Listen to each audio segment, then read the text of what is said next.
Hello, amigos in harmony.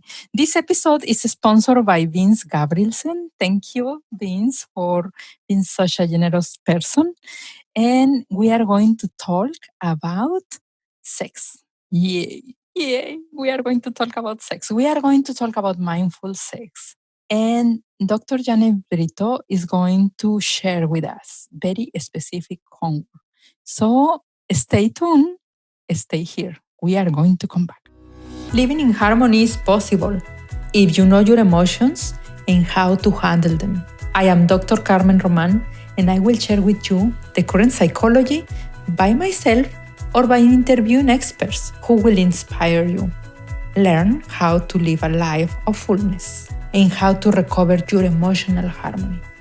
Welcome to Emotions in Harmony. Okay, amigos in harmony. I am so excited.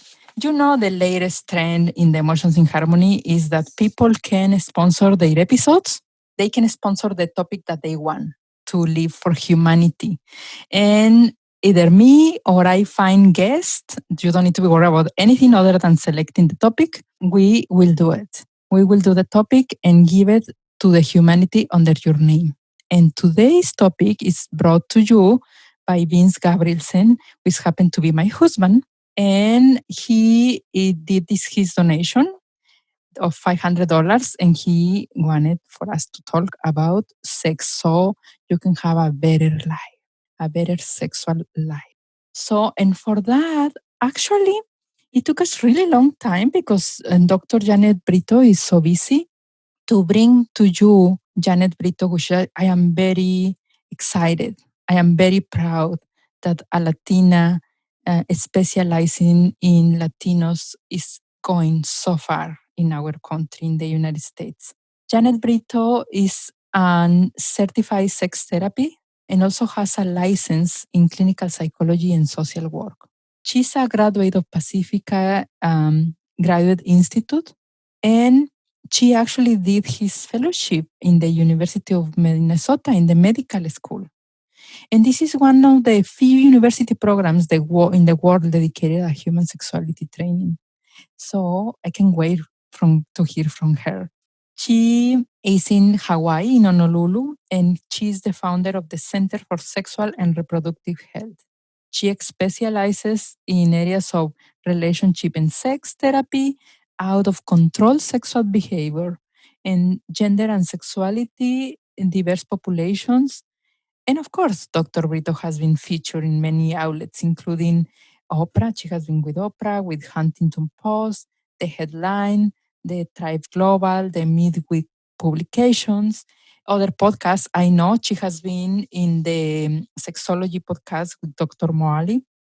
You can go and look and just type Dr. Moali and find Janet Brito there.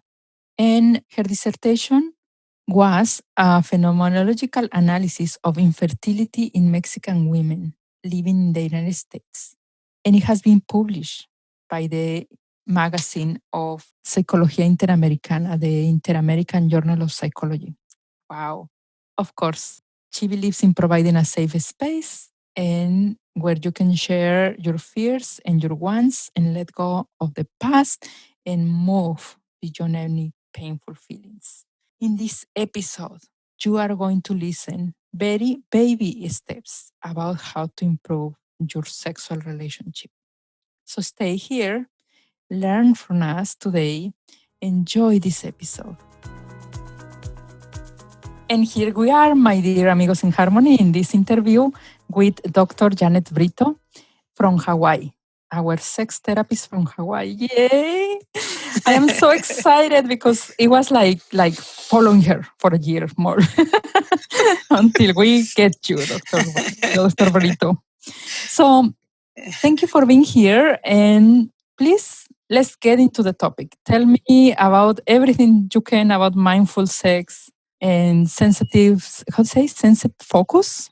Sensate Focus. Yes, Sensate Focus exercises. Yeah, okay. Well, thank you so much for having me on your podcast. I'm very excited too. And it's really nice to be able to be with another colleague Mexicana, right? Sí, It's really sí. nice to be like, oh, this is so great because it's not usual, right? Uh-huh. To be colleague to colleague in that manner. So Yes. I'm very happy to be able to connect with you. Thank you so much for having me Uh-huh. on. So, Yeah. mindful sex, is that where we're going to get started? Let's dive into sex, Dr. Brito. Okay. So sex, everybody is having sex. It's all over the Mhm. news, but nobody wants to talk about it. Everybody's Yes. usually embarrassed because it's so taboo. And Mhm. as my job as a sex therapist, I was trained to become more comfortable talking about it. I wasn't always comfortable talking about it, just like Uh-huh. most people. I was embarrassed and I thought I can't have those thoughts and why am I thinking this? And I felt a lot of shame about it, especially Yeah. growing up Catholic. Uh-huh. You're not supposed to think about that. And if you are, God would know that you're having those thoughts and something bad's going to happen, So it was a constant struggle, even though we're sexual from the moment we're born to the moment we die. We're sexual beings. So how do Yes. you handle that tension or that energy? It was very Uh-huh. difficult. So I did what I know how to do best, which is go to school and learn all about it. And it really helped me to become more comfortable, to really Uh-huh. understand the diversity in human sexuality and to be able to have conversations like the way you would ask somebody, hey, what do you want for dinner? It could be like, I want pizza. And it's like, well, what do you want to do when we're alone in the bedroom? It could be something as natural as that. That's kind of my mission. I just want to share that too, that I grew up Catholic, and Catholic brings so much beautiful things, but not that part. So it was a lot of shame for me, and I keep learning as I keep studying psychology and being around sex therapists. Actually, a lot of my career is around sex therapists. So yeah, it's so tough. It's very tough. There's just Mhm. so much. You're right. There is a lot of beautiful things about the religion, and Yeah. I like the rituals and the incense. I just don't like, and the building. I just don't like it when the person starts talking. Uh huh. Sometimes, because sometimes the message it doesn't always match, and I'm trying to be more sex positive and to help people be in their bodies and not to have shame or guilt about something so natural. Yeah. And sex, usually with Catholicism, it's more about reproduction, right? You have sex between a man and a woman to have a baby. And if you don't fit that, then somehow you're different or something's wrong or you're weird. So really expanding this definition that it's diverse and that it's okay to have sex for pleasure, not just to have babies. Mm-hmm. So that's sort of been that. But people do, you're challenging people's beliefs and you can't always just pull the rug under them. It's a gradual thing. And when I meet with people, I let them know what's going to happen next. I'm going to ask you a series of questions about your sex history. I get permission, so they're on board. I'm not surprising them, so they're buying into it. Like, oh yeah, I thank you for asking. In fact, most people want to be asked about their sexual health by their providers, but mental health providers, medical professionals, they're uncomfortable because they're uncomfortable with themselves as well because it's taboo. So when they come in here, they're like, okay, I'm ready. I need to tell you because this is something that's been bothering me. And I'm glad I finally can share it with somebody. I'm not alone with this challenge. So mindful sex is one of the things that I teach them. And most people's brains will go zzz, like, what? What are you talking about? What is mindful sex? And mindful sex really is about being more about in your body. And like mindfulness, it's about observing, being aware of your sensations, being aware of your thoughts, noticing, being open minded, curious, non judgmental, just kind of letting things be for what they are without you putting a judgment on it, right? That's good or bad. It's kind of like noting, oh, hey, this is what's happening. Oh, I feel this. Or I'm noticing this warmth in my chest or in my hands. So we're just kind of paying attention to those sensations, and that will help us when we're in the bedroom. So it's shifting from performance, which is what we do. Most of the messages on television are about performance. How fast can you go? How long can this last? How hard are you going to be? You're going to do these acrobatic moves. It's very performance driven. It's not about pleasure. So mindful sex is about shifting from a performance based sexuality to a pleasure based sexuality. So it's about experiencing sexual pleasure and giving yourself permission to do that. Because I would say most people struggle with that. If it's not this very narrow way of performing and doing it how I saw it on TV or pornography or what I read, then it must be something is wrong. It's a shift for people to buy into this idea that there could be a different way of being sexual. Yeah, we are so adjusted to put numbers in our lives. Yeah. Right. It's like how many times, how often, and yeah, you're right. We get confused with how many times versus quality. Yeah, absolutely. And then goal orientated, Mhm. right? Then it's the goal that reason we're having sex is because we have a goal, which is to Mhm. have an orgasm. And Mhm. if we're not having an orgasm, then why are we doing this? Our goal Yeah. wasn't met. And then people get frustrated and then they put pressure on themselves to reach the goal. And so when you have pressure, you're going to get Mm. anxious and then you're going to think about it and then you're not going to be in your body. And mindful sex is about coming back to your body and kind of noticing, and so then you can relax and then have a different experience. And it could really help with performance anxiety and other sexual dysfunctions. Mhm. Well, if we are going to be brave and talk about sex, because I'm sure a lot of listeners say, okay, yeah, that sounds nice, but how I can even tell to a partner who is very difficult to tell? Or what about if he or she gets the idea that I am dating somebody or I am being unfaithful just for asking? Yeah, absolutely. Mhm. That's a common concern. People can be afraid of being vulnerable with their partner and sharing something as sensitive as their sexual interest or preferences or what they're thinking, even their sexual thoughts or feelings. So I would encourage somebody to start off with a kitchen conversation. So, well, first of all, in any relationship, it's important to have emotional safety.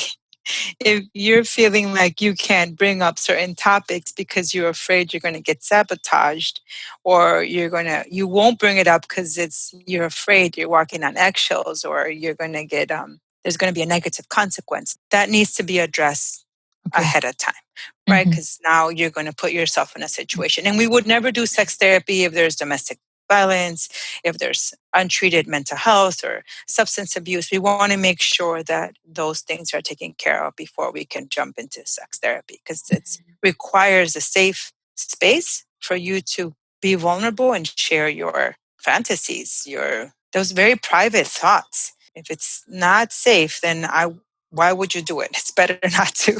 So first, you're creating a safe space. If you have a safe space and your partner is open and willing, and you're not worried about being accused of something, then I would then have a kitchen conversation, not in the bedroom, but in the kitchen about, hey, I've have some dinner first so you're not hungry and nobody's stressed out, Yeah. right? You can really focus. Uh-huh. I've been thinking about this. I watched this show. I heard this song. I read this article. I heard this podcast. Uh-huh. And I've been thinking about our sexual relationship. And I wanted to talk to you about some of those things that I've been thinking about. Is this a good time? Then you want consent. Like, because your Okay. partner has to be ready too. Like, oh, Uh-huh. yeah, you know what? This is a good time. Or today's not a good time, honey. I have to go run off. And it's like, oh, okay, let's talk about it on Saturday then, right? We're Yeah. kind of then preparing the space. And now you're together. It's like, oh yeah, I'm really, I've been thinking about trying some new things. Like, I would like to, I saw this vibrator and I'm curious to try it with you. Is that something that you would be willing to do with me? So you're being accountable to your sexual interests. You're Mhm. naming that. And then you're asking your partner for consent. Do they want that with you? And then they may say, yeah, actually, I would be interested too. I'd love to try that. Or they can politely decline the invitation. Uh-huh. That's not something, I'm not comfortable with that right now, let's say. Let's continue to explore that and tell me more about what that would mean to you. What's making you interested in trying that? Oh, well, I really want to. I heard it on a radio show and it sounded like I could have a different type of simulation. Oh, okay. That sounds interesting. So now you're having a dialogue instead of a demand, right? It's a sensitive way of beginning to get some of your sexual needs met and getting consent in the process. You're not forcing anyone to do something. I just mentioned vibrator. This could range to anal sex, to something role playing, to something more non vanilla. People may have other interests and they might be afraid to mention it. So they might start off slow with something more safe for them to bring up. So for, it's kind of having the dialogue, sexual communication, which can be awkward to talk about if you're not used to doing it. So I usually encourage couples with the Sensate Focus, which is the mindful touching exercises. We incorporate the sex communication with that as a way to practice the skills. Because you're not expected to know this because nobody taught us how to do this. There was no class. I didn't go to no class to learn. How are you supposed to know how to do this? And my mom didn't tell me either. Right. Exactly. So it's she told me how to be a wife and many things, but not this. Not to do mindful touching, not to be with your body. How would you know this? So it takes practice. So I would first be aware that it's not something you're supposed to know. But if we adopt those mindful principles of being open, curious, and non-judgmental, that can help us to enter that safe space. And I will say, Dr. Brito, that this is not related to one sex or another. I have the privilege to be working with groups of men, particularly novices in the Jesuit company. I have been for 16 years doing sex trainings and self-esteem with them. And it's as difficult for men to talk as difficult for women. Absolutely. I would say it affects all people. And I think for men in particular, these are generalizations, but men are supposed to always be ready and available and sexual. And they're supposed to have high sex drives and be comfortable talking about this. And being knowledgeable. Yeah. Right. Exactly. They're supposed to know what to do. And when they don't, it's very embarrassing and they feel inadequate. Like something must be wrong with me. And women feel that way in other ways. Like, well, how come I don't want to be as sexual as him? Something must be wrong with me, or I don't know about my body. Right? So there's a lot of fears that people bring to that are associated with sexuality. Yeah. So what I am understanding, if I am following okay, is that one thing is the mindful conversation about it. Yeah. It's like relax, mindful, honey, I made you pozole. Oh, yum. Yeah. And then after that, let's talk about what else. Yeah. And then the other thing is the doing, which is also mindful. Yeah. Yes. Kind of the practice. The practice. Yeah. Yeah. And that's the sense, they call it Sensate Focus. And that was developed a while ago by these sex researchers, Masters and Johnson. It's a very behavioral approach. It's very hands-on. Somebody can do it without a therapist. Some people want to have the therapist as their guide. It's 5 phases, and it starts off with non-genital touching. So we're encouraging the individual or the partner to set aside time in their week. I do it with them in session.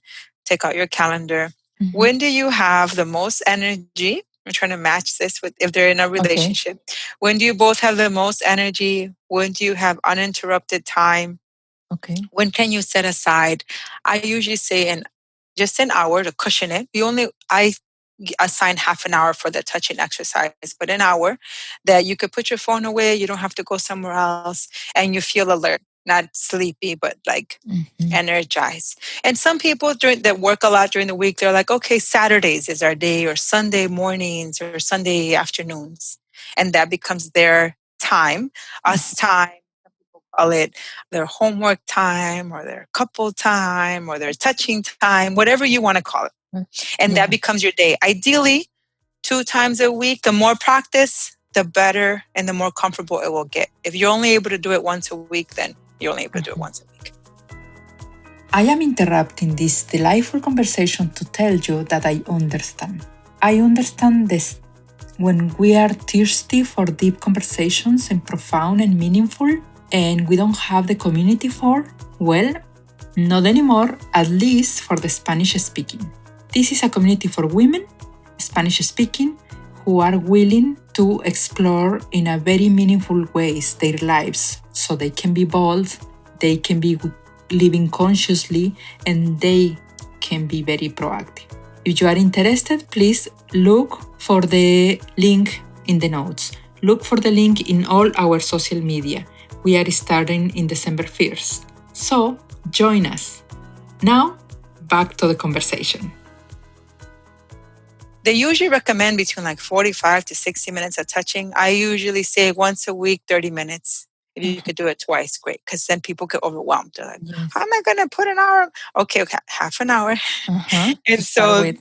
to start with, and 15 minutes each of giving and receiving touch. Non-genital touching. So this is going to mean we're going to focus on head, feet, legs, shoulders, arms, the belly. No breasts, no buttocks, no genitals. Okay. And you're spending 15 minutes as a giver exploring your partner's body, and you're doing it for your own self-interest. You're exploring that area because you're interested in it, and it's about being aware of what it's like for you. You're not touching because you think your partner is going to like that touch. Then it becomes a thinking thing versus a what is it like in my body when I'm touching my partner there. And then when you switch, same thing. You're getting touched and you're really like, oh, this is a sensation. How does it feel? It's soft, it's firm. I can feel her soft arms, her soft hands. So it's all about sensation and focusing on the senses, temperature, pressure, texture. And that can help you to stay in your body, or else we have the tendency, right? Because we have a lot of things to do, the to-do list. And so you can get distracted, come back to your breath, like, oh, hey, it's warm in here. I can feel their arm. I can feel their hand. I can feel they feel warm or cold. So it's all about sensation. 15 minutes each, the first rounds. And I have them do that several times, a few weeks. And then they'll tell you, I'm ready to move on to the next step. And then we incorporate genital touching. So again, we're not focusing on intercourse or orgasm or goals. Okay. We're devoting this half an hour for exploratory, mindful touching as a way of noticing what that's like for you and your partner. If you want to be sexual, some people may get aroused during the exercise. They can be sexual after the exercise. This is more therapeutic. And I really encourage them to protect it, not to drink, and to be very mindful. It's it's very intentional. It's very intentional. And so the second, they usually do phase 1 and 2. It just means you're switching, giving and receiving non-genital touching. Phase 3 and 4 is giving and receiving genital touching. And so you're exploring now, you're adding vulva, buttocks, penis, but you're not over focusing on the genitals. It's not when you get to that phase that you're like, let me go jump right in and start touching the breasts. No, same thing. Head, feet, arms, legs, belly, breasts, vulva, buttocks, right? So it becomes another body part. It's not the body part. That makes sense. Right, because then some people just go straight. It's like, wait. Just slow it down. It's another body part. We don't have to put too much pressure So on the that area. genitals is an important part, as is one leg or one hand or one, Exactly. It's or the another body face. part. Yeah. We don't have to make it the main center stage. And so then they do that. They practice the genital touching. They're switching. And then we're adding mutual touching. So now we're combining and we're touching at the same time in a non-genital way. We do that for a few times. And then we do mutual touching with genitals a few times. And you're really just exploring for your own self-interest, not demanding, not putting pressure on yourself or your partner. And what I notice is there's a shift, and people are able to kind of go more into themselves and their body and to relax. And in that process, they seem to become more aware of their own pleasure. And if they're having some type of sexual dysfunction, like erectile dysfunction or low sexual desire, it sort of kicks a different gear and they're like, oh, I'm at, they start to have less of that problem because we're like in a more relaxed space versus an anxious space. So the mindfulness kind of helps with that. And then the last phase is now we're either doing penetrative sex Mm-hmm. or non-penetrative sex. So they call that outer course. That this could include oral sex or fingering or grinding as a way of really kind of putting all the steps together and being in that space and being aware of that sensation in your body. Mm-hmm. So after people do it continuously, if they're committed and intentional, they can really stop coming to sex therapy. They're Uh-huh. like, okay, well, hey, whatever their plan we had, we were making time for ourselves. Oh, and Mm-hmm. after these steps, after Uh-huh. each, you talk about it. This is how you learn to practice sex communication.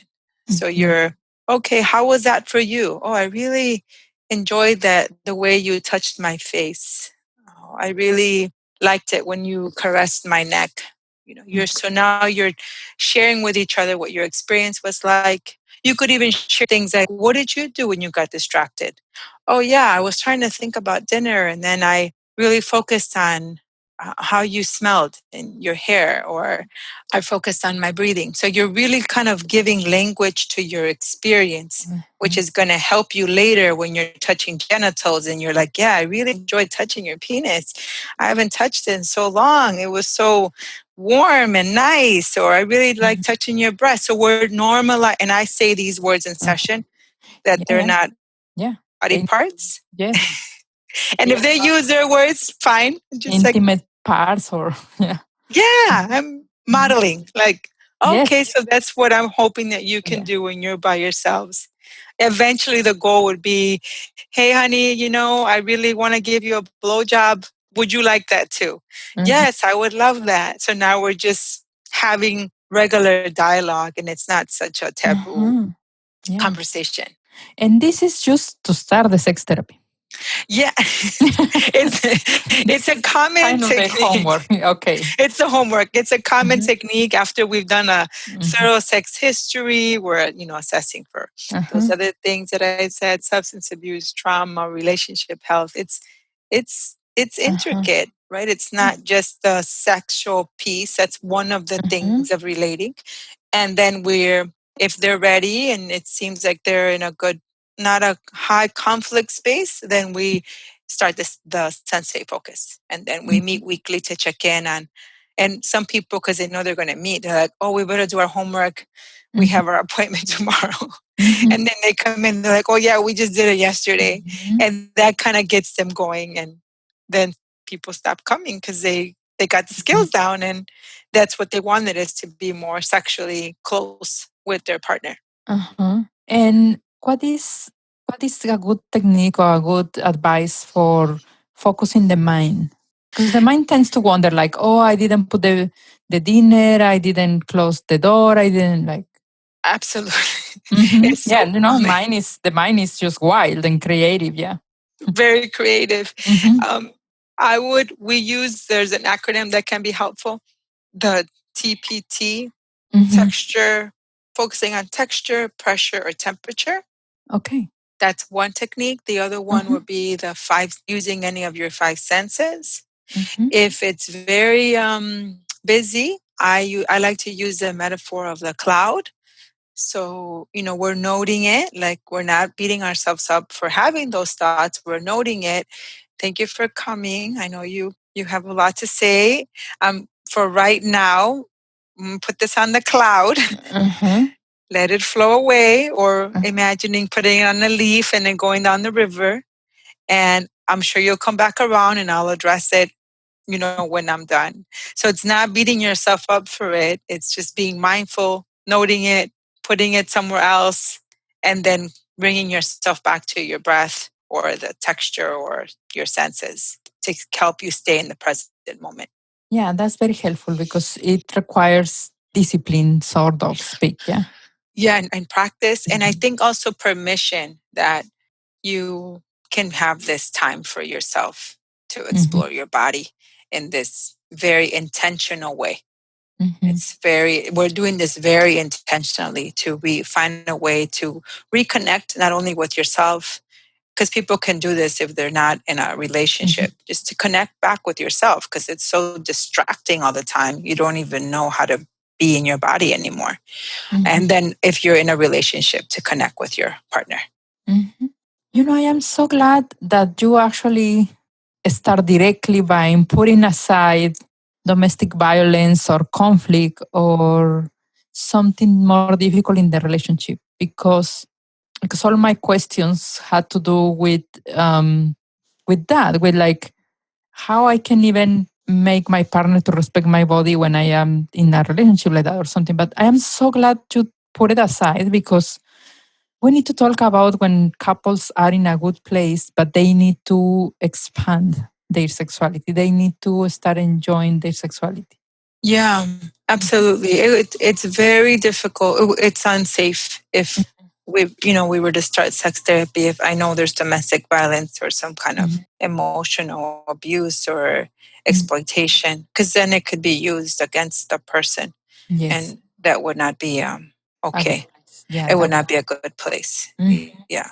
Yes, and like putting again the thought that if you are in a good relationship, if you are happy in your relationship, this means you can work more. You can just start focusing on having a better sexual life.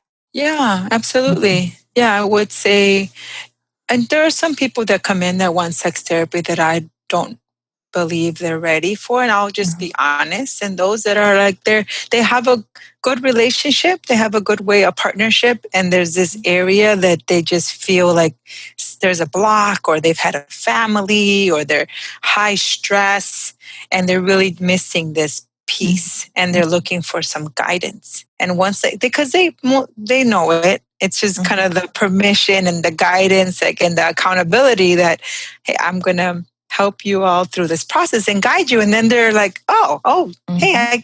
I can do this. And in some cases there's blocks, and then we'll address them. It could be medical. Sometimes people have diabetes or Mhm. cardiovascular problems, or some people maybe restrictive views on sexuality, or stress. That's the Uh-huh. biggest one, is having too Yeah, much to do. So exactly. tired. Mhm. Being tired, and then especially in the Bay Area, this is this phenomena where couples live two, three families in one house because of the fee of the expensive living that we have here. So they don't have privacy. That's another factor. I Mm-hmm. I would say in Hawaii too, because the Mm-hmm. housing markets are expensive. A lot of people still live with their parents or their relatives, or kids' room is right like Mm-hmm. there. Yeah. That is a very valid concern. Mm-hmm. And how do we navigate those spaces? Yeah. It's possible. Maybe sometimes people can put a lock on their door. It's like really having to be creative, Yes, they really. right? I suggest the couples that I work with just book a room in a hotel or something that you have the babysitter with the children and then you have your own time. Hmm. Yeah. Yeah. Mhm. Really planning it, being intentional about it, Yeah. have that us time. Hmm. Yes. Rescuing this part of the relationship. Yeah. Yeah, Hmm. absolutely. I think you really gave us exact homework. I love that. Yeah. Like Oh, great. exact homework. They have a lot of homework after this episode. Just go and do Yeah. it. Yeah. Exactly. Take out your Mhm. calendar, put it in. Put it in two times 30 minutes a week. And 30 minutes actually sounds a lot, but once you are practicing, it's going to be probably longer. Yeah. Because Yeah. once. And I'd be happy. I have a guide with the Mhm. steps. Uh-huh. I would be happy to share it with your listeners. Please do, because I think some of them will do the homework. Yeah, it'd be great. Hmm. Yeah. Yeah. So thank you, Janet. You really were really helpful in this topic for us. Thank And you. is anything, please tell us where to find you. Tell us. Well, the guide we are going to put it in the notes, or you want them to contact you so you can give it to them. How you want that? Yeah, I can give you the guide to put in the notes and they can download it. My website is sextherapyhawaii.com. And my plan is to add it to the, put your email and then you get it in that process. Yeah. I'm also on Instagram at Dr. Janet Brito. And I have a Facebook page, Dr. Janet Brito. I'm sharing sexual health information all the time. My message has been to just share sex positive messages to kind of balance out all the negative ones we were given. You have a lot of work. You do. Yeah. So thank you so much. We will put all the links in the show notes. Yeah. Okay. And because some people have hard time opening the show notes, if you are one of these people that not tech savvy, just go to the Emotions in Harmony website and type Janet Brito, and you will find Janet and her links to go and visit her in the social media. And actually now Google make it so easy. You just put Emotions in Harmony and Janet Brito, and it will be there once this episode is published. Yeah. Yeah. Great. Yeah, it's great. I love it. It is great. So we will have everything for them to find you. And so I have a question. Do you, if a couple wants to work with you, is your license only allows you for them to live in the Hawaii, or how this works? Yeah, for now, my license is only in Hawaii. Yeah, this happened with me in California. Yeah. In the future, my goal is to provide some educational content in Spanish, as well as a way of having more access and, expand more with my consulting basis. But for now, it's in Hawaii. In Hawaii. Yes. Okay. For now, it's in Hawaii. Just keep tuned because you are going to expand in the way of coaching or consulting or something. Yeah. Eventually. Yes. Yes. Good. Thank you. Thank you, Janet, for today. Thank you so much. Thank you. And guys, thank you if you came to this part, to the end of the episode. Thank you so much. And please share it. Actually, just take it and share it with all your friends so nobody gets offended. Because it's a sensitive topic. You just share it and enjoy this episode and enjoy your sexual life. We want for you to have a better sexual life. This is the goal. Yeah. Yes, it is. Yes. Thank you. Bye for now. We have reached the end of another episode of the podcast Emotions in Harmony. See you the next week. Visit www.emotionsinharmony.org, where you can subscribe, find the notes, and be in direct contact with me. Thanks for listening.